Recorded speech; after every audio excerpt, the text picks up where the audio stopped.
That got us off onto a fantastic start, and it promises to just get better as the day progresses. Our next speaker is Tamara Sears. Dr. Sears is assistant professor of the history of art at Yale University, where she teaches a wide range of South Asian art history classes, as well as some cross-disciplinary. Tamara happens to be Mike Meister's student, and today we have our pen panel in the morning. Tamara's paper, The Medieval India Yoga Studio, Locating Places of Practice Through Architecture, Image, and Text. Tamara.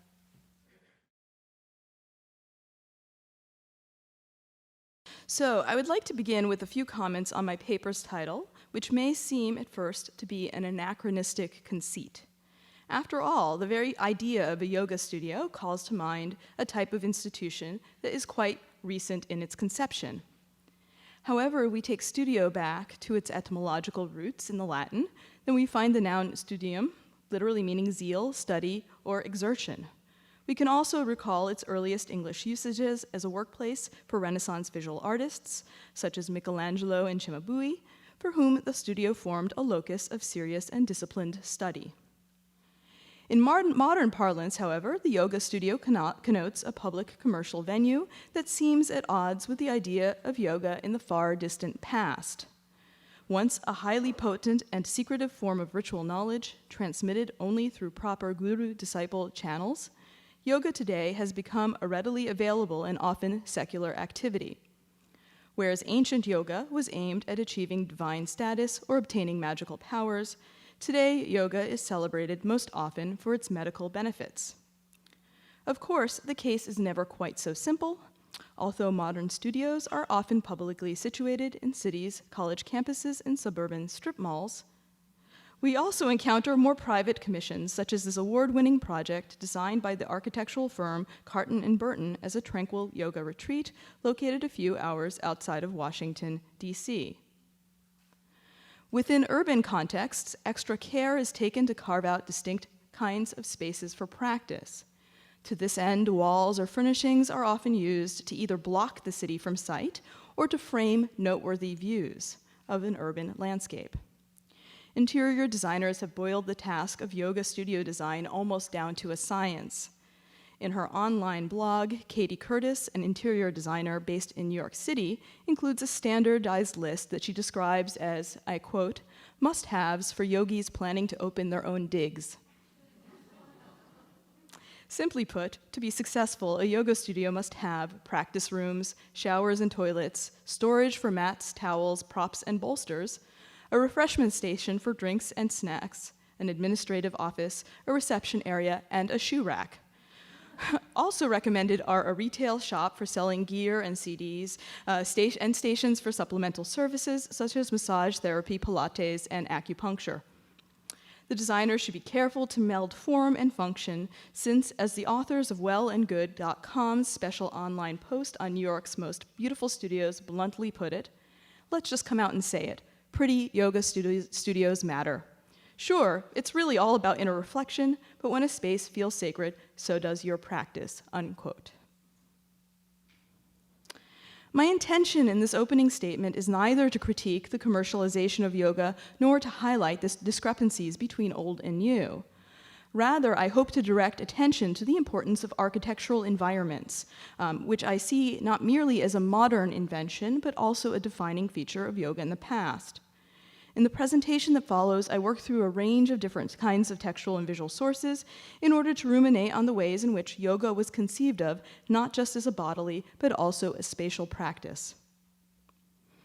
Although early texts, and I mean Patanjali here, for example, remain mute on the subject of spaces, by the early medieval period, we find sources with a range of tantalizing possibilities for reimagining places for yogic practice. For example, Shiva ritual texts dating between the 9th and 11th centuries prescribe variously that in order to be fruitful, yoga should occur in a lonely place or temple, a grove, an agreeable mountain or mountain cave, in a secluded earthen hut that is free from insects, drought, and damp, in a house or in an auspicious site, a secluded, level, clean, agreeable, and remote place, free from all obstructions.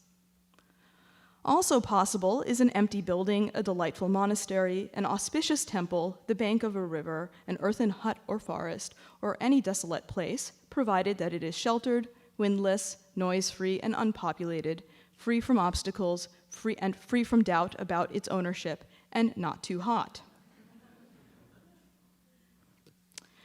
I'm very grateful to Somadeva Vasudeva's wonderful translation of the not too hot in particular.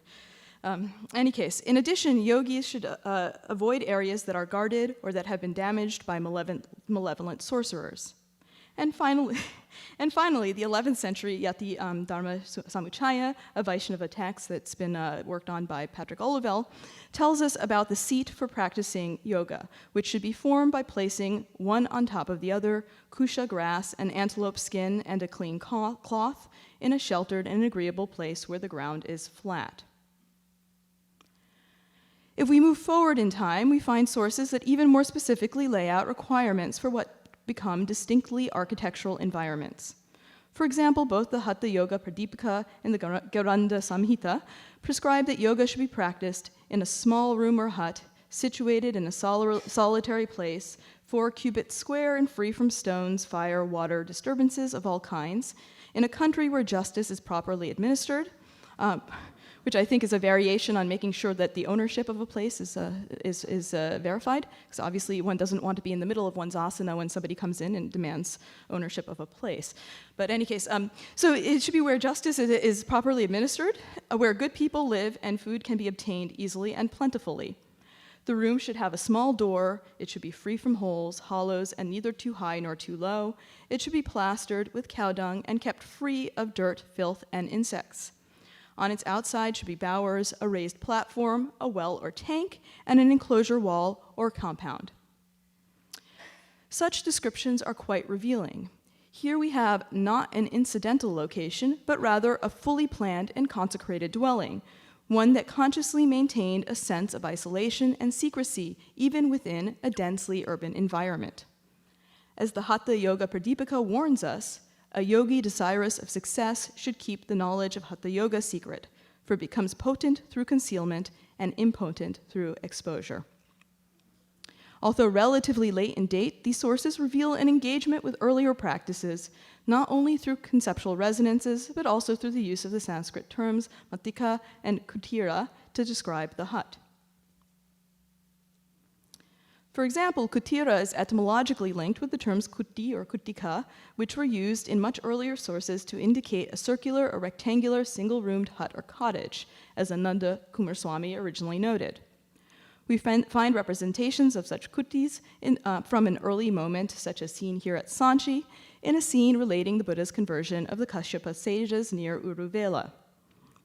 According to the story, the Buddha asked that he be allowed to spend a night in the shrine sheltering the ritual sacred fire, which was incidentally at that time also plagued by a ferocious flame-spewing naga. To the wonder of the sages, when the morning came, the Buddha had prevailed against the naga's unrelenting attacks. Witnessing the Buddha's miraculous powers, the sages embraced the Dharma. In the Sanchi relief, the shrine sheltering both the sacred fire and the Buddha, who is aniconically depicted by a raised altar, is marked as an open-air kuti.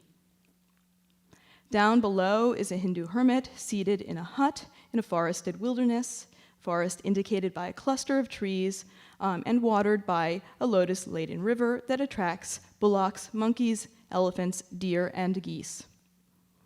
The sage wears tall matted locks of hair and a simple skirt of bark, and a yoga strap encircles his lower torso and legs. While the hermit's hut here is Hindu, or more specifically Brahmanical, the Buddha's own residence was similarly evoked in literary and visual sources as a single-celled space described as a ganda kuti, made sweet-smelling, with flowers and perfumes.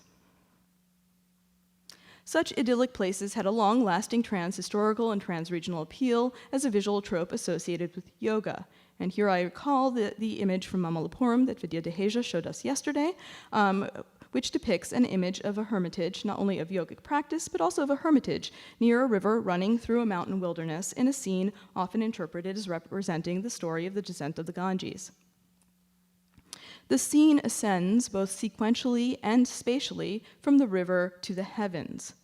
Below, at the banks of the river, novice yogis with their fleshy, underdeveloped bodies pray and begin their practice. Just above is a hut-like temple surrounded by aspirant sages. One wears a visible yoga strap, and another, his body emaciated through austerities, is perched pensively on a rocky ledge. The setting, one moment.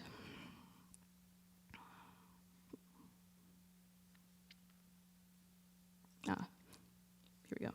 The setting is a peaceful wilderness hermitage filled with aspirant sages, deer, lions, monkeys, and turtles. At the very top, we see the fruit of yogic practice unfolding in a heavenly realm.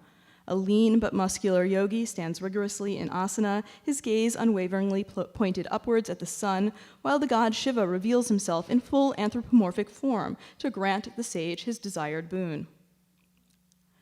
Such idyllic visions, represented in sculptural reliefs, found their reference in equally ancient architectural traditions. Perhaps the oldest surviving hermitages can be located in the rock-cut caves in the Barabar Hills, which were likely associated with the Ajivikas, wandering sages who were understood to possess, at least some of them were understood to possess, magical powers acquired through asceticism. With the appearance of stone temples in the 5th century AD, the forested and mountainous wilderness became the abode for both divine yogis and yogic gods. At Udayagiri in Madhya Pradesh, for example, we find a very famous icon of Vishnu recovering the earth goddess during the story of the churning of the Milky Ocean. And here we see him standing victoriously in a pose that is both martial and yogic. Just around the bend, we find Shiva in the form of a lingam enshrined in a small, single rock-cut cell. Here, the one visible face marks Shiva as yogi through the piling up of his tie-matted locks of hair. Elsewhere at Udagiri, we find a shallow and informal shelter that may have been used by itinerant sages, here by archaeological survey attendant, shelter sequestered along the rocky cliff side next to the Gupta-era temple. Set in an isolated spot in a spectacular landscape setting, this was an environment not dissimilar in terms of form and concept from the idyllic places evoked through sculptural reliefs. Not all shelters were quite as rudimentary. Higher up at Udayagiri Hill can be found another rock-cut hut facing east along a flat ridge. Partly structural and partly rock-cut, this dwelling was endowed with 2 small windows and likely fitted with a wooden door. The interior was roughly square and carefully polished, and just the right size for a single ascetic to proceed comfortably with the practice of pranayama. While the narrow entrance would have ensured a secluded environment set off from the world, the windows would have provided for adequate ventilation, helping to ensure that the interior remained, as textual sources would later put it, agreeable, protected from draught and damp, and not too hot. The view beyond also would have put the sage quite literally at the same level as Shiva, or in the level of the heavens, looking downwards below. A quick jaunt to the west side of the hills would have then revealed the flowing waters of the Betwa River below. While the shelters seen up to this point evoke the idea of the kuti, a second paradigm can be found in the matta, or institutionalized monastery. Images evoking the idea of the matta can be found in visual form by the turn of the 1st millennium. On the right, you see a relief from Khajuraho representing a guru holding his hands in Dharma Chakra Mudra, caught in the act of teaching. Several of the disciples are marked as yogis, their postures held in place through the use of yoga straps. On the left is a sculptured relief depicting the Guru Vidya Shiva as identified in an inscription on the base of the sculpture, which is currently on view at the Sackler as part of the yoga exhibition. Whereas the Guru at Khajuraho is caught in an active moment, Vidya Shiva is meditating in Padmasana, or lotus pose, on a lotus throne with his hands in Dhyana Mudra. Worshipful disciples flank him from either side, holding their hands in Anjali Mudra, or the gesture of devotion. The intermediary spaces are filled with mythical lions, or Vyalas, and Vidyadharas, or demigods, who fly upwards towards a magnificent face of glory, or Kirtimukha, positioned centrally above the guru's head. In both cases, the master guru is framed by architecture. At Khajuraho, the central teacher occupies a special position, or a special seat positioned within a four-pillared pavilion. In the Pritzker piece, the meditating body of the sage Vidyashiva is enshrined within a trefoil arch set upon a set of pilasters that closely follow his physical form, while his accompanying disciple attendants stand just outside the framed enclosure. The relationship between interior and exterior begins to suggest a world beyond the simple hut form, where the architectural house of the yogi becomes just one part of a larger complex. It is perhaps not coincidental that such reliefs coincide with the emergence of new types of Hindu monastic complexes, built to shelter not single sages, but communities of practitioners. In my own work, I have focused on the monasteries associated with the Shiva Siddhanta lineage, known as the Matamayuras, who were responsible for building nearly a dozen new monasteries in central India during the 9th through 11th centuries. Inscriptional sources make it clear that the Matamayuras prided themselves on their status as ascetics who had achieved proficiency in yoga and who had achieved liberation through success in meditation. At the monastery at Kadwaha, the resident guru is said to have gone to his rest in the eternal station through yoga. Not far to the south, at a hermitage that once stood at the site of Buri Chanderi, we find a description of a resident sage as being one who has checked the wind, indicating proficiency in pranayama yoga. At the monastery at Gurgi, which unfortunately no longer stands today, you're seeing its remains, the Guru Prashanta Shiva was one who had mastered all the asanas and who felt the inner joy with his steady mind absorbed in the meditation of Shiva, seated in the midst of the lotus of the heart.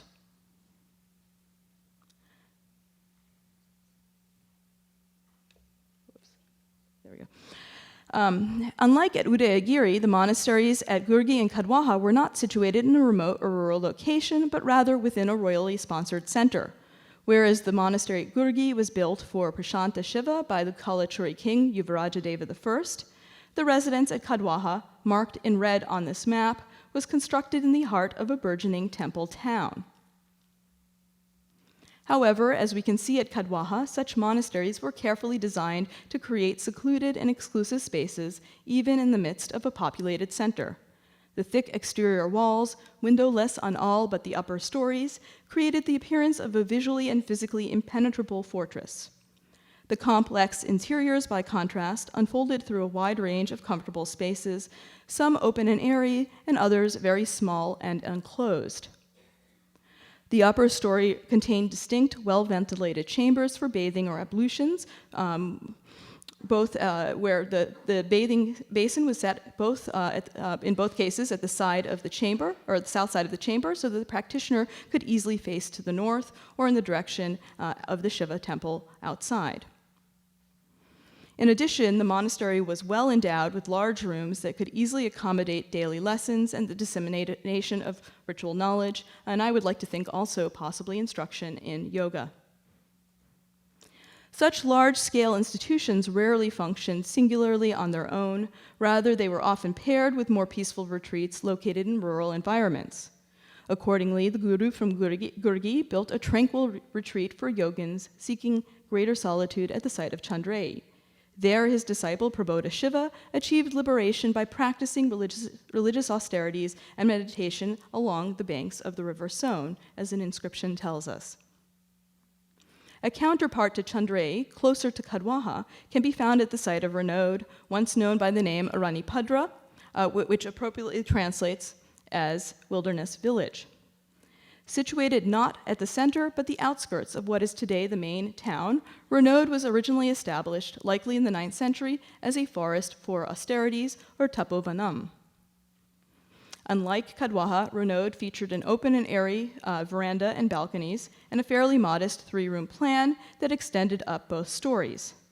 However, despite this appearance of openness, the monastery was in fact a deeply secluded and interiorized space. At its center was a large and windowless room fitted with a platform which serves today as an altar for the enshrined icon of the goddess Bija Sen Devi. In its time, it is possible that it may have served as the seat of the guru, forming a visual analog to reliefs such as that of the guru Vidyashiva, As Renaud grew through expansions undertaken over the course of the next 2 centuries, the addition of new buildings turned the humble guru's home into a larger compound. The additions included a large freestanding room with a small sink built into its one window and a large open courtyard. And we also have a new and notable stepwell that was established just beyond the boundaries of the expanded enclosure wall. From the interior, the site retained its appearance of permeability, even as access from the exterior was restricted by a new door. Such a monastery brings back to mind some of the more specific stipulations from later textual sources, which describe such secluded dwellings easily secured by a small door, free of stones, fire, water, of disturbances, encircled by a wall and endowed with some sort of well or pond. Surely we would not go too far amiss with a comparison like this, with a carefully designed but modern dwelling situated outside of a metropolitan center intended as a peaceful retreat particularly conducive for the practice of yoga. Indeed, calling attention to views such as this raised question not of what has changed between now and then, but rather of what may have remained more or less the same. In both the present day and the medieval past, the yoga studio became a place understood within its own cultural contexts as one conducive for successful practice, even if what constitutes success may have been differently defined. Thank you very much.